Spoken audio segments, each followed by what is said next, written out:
అంటే మీరు అంటే యువర్ 25 ఏళ్ళు అయింది.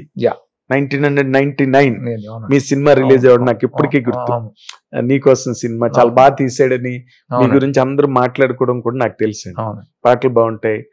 The way you presented is very fantastic. నీకోసం ఇప్పుడు చూసినా బాగుంటుంది ఆ సినిమా. సరే, ఇంకా తర్వాత మీరు చేసిన సినిమాలన్నీ మంచి మంచి ఎక్స్పెరిమెంట్స్, కొత్త వేవ్ హిట్స్, అవన్నీ ఇక్కడ న్యూ వేవ్ హిట్స్ లో కూడా. కానీ మధ్యలో మీరు చాలా డ్రీమ్ ప్రాజెక్టు అనుకుని చేసిన బ్రూస్లీ ఎందుకు సార్ మిస్ఫైర్ అయింది? ఏది మిస్ఫైర్ అవడానికన్నా రీజన్ కథే అవుతుందండి. కథే అవుతుంది. అంటే ఎగ్జిక్యూషన్లో ప్రాబ్లం ఉండదు, యాక్టర్స్ పర్ఫార్మెన్స్లో ప్రాబ్లం ఉండదు, ఎన్నుకున్న కథలో ప్రాబ్లం ఉంటుంది. అంతేనా? ఎన్నుకున్న కథలో ప్రాబ్లం ఉంటుంది. కథ కరెక్ట్ కాకపోతే మనం అన్ని ప్రయత్నాలు చేసినా, ఎక్కడ ఎవరో ఇంటర్వ్యూలో చూసాను, అదేదో అలంకరణ అంటారు చూసారా, అలా చేసినట్టు అవుతుంది తప్ప ఉపయోగం ఉండదు. మనం రైట్ రూట్లో పరిగెట్టకపోతే అది వేస్ట్. ఎక్కడికి వెళ్తున్నాం కూడా తెలియదు. కరెక్ట్ వేలో పరిగెట్టాలి కదా. అంటే కథలో లోపమైనా అసలు రామ్ చరణ్ గారు ఆ కథకి సూట్ అవ్వకపోవడం, లేకపోతే మీరు ఆయన హ్యాండిల్ చేయలేకపోవడం. ఫ్యాంటాస్టిక్ పర్ఫార్మెన్స్ ఆయన చేశాడు. అంటే మీరు కరెక్ట్ గా హ్యాండిల్ చేయలేకపోయినా అది కదా, కథే కథే కథే కథే కారణం అవుతుంది. దాన్ని ట్రీట్ చేసిన విధానం ఉండొచ్చు.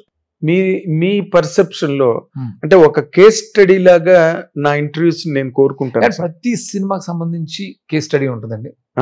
కానీ కొన్ని విషయాల్లో మాట్లాడకపోవడం కరెక్ట్. అంతే, అది అయిపోయింది.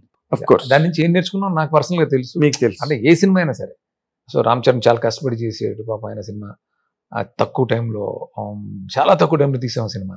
అవును, చిరంజీవి అపీరియన్స్ మళ్ళీ ఇప్పటికి ఫెంటాస్టిక్ రెస్పాన్స్ ఫ్యాన్స్ అంతా పెడతా ఉంటారు. ఆయన అద్భుతంగా స్క్రీన్ ప్రెజెన్స్ కానీ, ఆయన ఒక గ్రేట్ ఎక్స్పీరియన్స్, నాకు ఒక ఆపర్చునిటీ అది. సో ఆయన అనుకున్న రిజల్ట్ రాలేదు తప్ప అది ఒక బ్యాడ్ ఫిల్మ్ మాత్రం కాదండి. బ్యాడ్ ఫిల్మ్ అనడానికి లేదు. అదే అంటే అప్పుడు మీరు వరుస హిట్స్ లో ఉన్నప్పుడు తీసిన సినిమా అది బ్రూస్లీ అన్నది. సో న్యాచురల్ గానే రామ్ చరణ్ కున్న ఫాలోయింగ్, మెగా ఫ్యామిలీ మీ ఇద్దరు కాంబినేషన్ అనగానే ఇరప్షన్ డెఫినెట్ న్యాచురల్ గా ఉంటుంది. అందులో రామ్ చరణ్ ప్రెజెన్స్ చాలా బాగుంటుంది. అందులో అవును, చాలా బాగా చేసాడు. తన డాన్సులు కానీ అన్ని బాగుంటాయి. ఎక్కడో ఆ కెమిస్ట్రీ కరెక్ట్ గా సెట్ అవ్వలేకపోయింది ఆ సినిమా. తర్వాత మళ్ళీ మీరు రామ్ చరణ్ గారితో మళ్ళీ కాంబినేషన్ అనుకున్న అవకాశం, సందర్భం రాలేదండి? ఇప్పుడు ఇక్కడ ఏదైనా జరగవచ్చు, ఎనీ టైం ఏదైనా జరగవచ్చు. నాకు ఎప్పుడు రామ్ చరణ్ అంటే చాలా మంచి అంటే తను మలుచుకున్న విధానం కానీ, తన డిసిప్లిన్ కానీ, యాక్టర్గా తను ఎవాల్వ్ అయిన విధానం కానీ నాకు చాలా ఇష్టం. అతని వాయిస్ ఇవన్నీ చాలా ఇష్టం నాకు. సో ఇప్పుడు ఫస్ట్ నాకు ఉన్నది ఏంటంటే, నేను సక్సెస్ ట్రాక్లోకి రావాలి, నాకు చాలా చేయాలని ఉంటుంది. ఇంకా సినిమా మీద ఒకప్పుడు జస్ట్ ప్యాషన్ ఉండేది. ఇప్పుడు ఏంటంటే ఒక గ్రాటిట్యూడ్తో కూడిన ప్యాషన్ ఉంటుంది నాకు. అంటే బికాజ్ ఆఫ్ సినిమా మనం కంఫర్టబుల్గా ఉన్నాం. సో నాకు సినిమా తప్ప వేరే ఏం తెలియదు. సో మంచి మంచి సినిమాలు చేయాలని ఉంటాం. మీరు అన్నట్టు అది జరగచ్చు. ఎందుకంటే ఇప్పుడు మీలాంటి క్రియేటివ్ డైరెక్టర్స్ ఒక స్క్రిప్ట్ పట్టుకెళ్ళడం అన్నది అది ఇండస్ట్రీకే ఒక ఆపర్చునిటీ అండి. అంటే మీలాంటి వాళ్ళు ఒక మంచి స్క్రిప్ట్ పట్టుకున్నారనుకోండి, అది ఆపర్చునిటీ ఇండస్ట్రీకి. మనం ఒకటి నేను అర్థం చేసుకుంది ఏంటంటే అండి, హిట్స్ ఫెయిల్యూర్స్ అన్నీ నాకు తెలుసు కాబట్టి, చూశాను కాబట్టి, మెయిన్ కథ విషయంలో చాలా జాగ్రత్తగా ఉండాలి. అది కరెక్ట్గా ఉంటే కనుక మిగతా డెఫినెట్గా ఆబ్వియస్గా అప్డేట్ అవుతూనే ఉంటాం, బాగానే చేస్తాం మనం. ఆ కాన్ఫిడెన్స్ నాకు ఎప్పుడూ ఉంది. ప్రజెంటేషన్ కానీ, మేకింగ్ కానీ, ఇవన్నీ నేను ఎనీ డే నాకు ఎలాంటి కండిషన్స్లో అయినా బాగా తీస్తానన్న కాన్ఫిడెన్స్ నాకు ఉంది. కథలను బాగా సెట్ చేసుకోవడం అనేది ఇంపార్టెంట్. అది నేను బాగా రియలైజ్ అయ్యాను. ఓకే, అంటే మీరు మహేష్ బాబుతో చేశారు, జూనియర్ ఎన్టీఆర్తో చేశారు, రామ్ చరణ్ గారితో చేశారు, చిరంజీవి గారితో చేశారు, వెంకటేష్తో చేశారు, అందరితో దాదాపుగా మెయిన్ హీరోలు అందరితోని చేశారు. మీరు బాగా అడాప్ట్ చేసుకోగలిగిన, నేను బాగా అడాప్ట్ అయ్యానండి ఆ హీరోకి అని చెప్పాలంటే ఏ హీరోని చెప్తారు సార్? అది చాలా కష్టమైన ప్రశ్న మీరు అడిగేది. చాలా సింపుల్గా కూల్గా అడిగారు, కానీ డెఫినెట్గా దీనికి ఆన్సర్ చాలా కష్టం అండి. అంటే అందరు హీరోలు, నేను చేసిన హీరోలు అందరూ నన్ను ఇష్టపడ్డారు, నేను వాళ్ళని ఇష్టపడ్డాను, చాలా సరదాగానే చేసాం. అంటే కొంతమంది హీరోలతోటి కొంచెం ర్యాప్ ఎక్కువ ఉంటుంది, దానివల్ల కొంచెం ఎక్కువ మనం ఇన్సిస్ట్ చేయగలుగుతాం, లేకపోతే ఇన్ఫ్లుయెన్స్ చేయగలుగుతాం. కొంతమందితో కొంచెం తక్కువ ఉంటుంది, ఇంజెక్ట్ చేయగలుగుతారు, ఇన్ఫ్లుయెన్స్ చేయగలుగుతాం, అలాగే బాగుంటుంది, ఇన్ఫ్లుయెన్స్ చేయగలుగుతాం. కొంతమందితో కొంచెం తక్కువ ఉంటుంది, అంతే తప్ప పలానా హీరోతో నాకు కంఫర్ట్ అని లేదు. నేను చేసిన హీరోలు అందరితో నేను కంఫర్టబుల్ గానే ఉన్నాను, మంచి పర్ఫార్మెన్స్లు తీసుకున్నానని నేను అనుకున్నాను.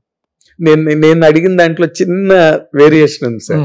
మీరు ఎట్లా బాగా అడాప్ట్ అయ్యాను, నేను వాళ్ళు అడాప్ట్ అయ్యారు, మీ కన్వీనియన్స్, మీ ఇంటిమెసీ గురించి మీరు చెప్పారు, సంతోషం. కానీ నేను అడిగింది ఏంటంటే మీరు ఎలాగ ఎక్కువ బాగా అడాప్ట్ అయ్యానండి హీరోకి. నేను స్క్రిప్ట్ రాసుకున్నప్పుడు నేను ఆయన కరెక్ట్ గా మౌల్డ్ చేశాను, లేకపోతే నేను కరెక్ట్ గా మీరు అడాప్ట్ అవ్వాలి కదా ముందు ఆ హీరోకి. అలాగా మీరు బాగా అడాప్ట్ అయిన హీరో ఎవరని అడిగాను. అది కొంచెం చెప్పడం కష్టం ఉంటుందండి, డెఫినెట్ గా